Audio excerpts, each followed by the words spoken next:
What is a run-on sentence? A run-on sentence incorrectly combines two or more independent clauses. An independent clause is made up of a subject and a verb. Whereas a dependent clause cannot stand alone as a sentence, an independent clause can stand alone as a sentence. We have to be careful when combining independent clauses because of their special status as the essential building block of a sentence. Let's take a look at an example. The duck waded into the water, the fox prowled nearby. Here we have two independent clauses that are incorrectly combined and therefore a run-on sentence. There are three ways we can fix this example. First, we can simply separate the independent clauses with a period and give ourselves two separate sentences. The duck waded into the water, period, the fox prowled nearby.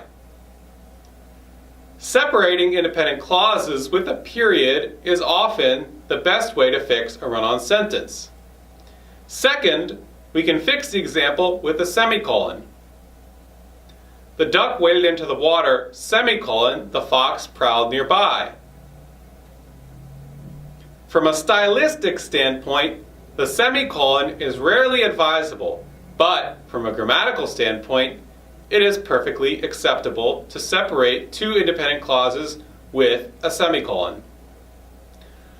Third, we can separate the independent clauses using both a comma and a coordinating conjunction.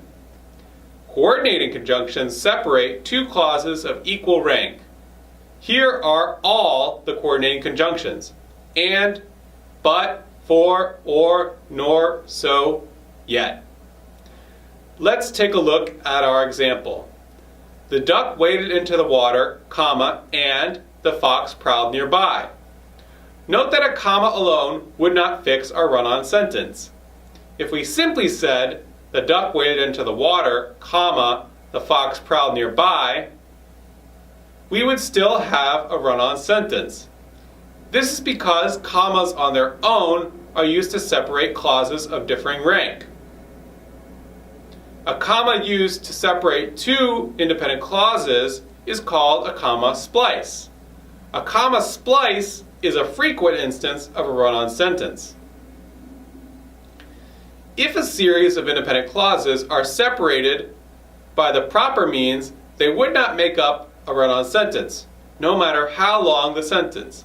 Again, this is not advisable from a stylistic standpoint, but technically speaking, a run-on sentence only occurs when we have two or more independent clauses, not separated by one of the three methods mentioned.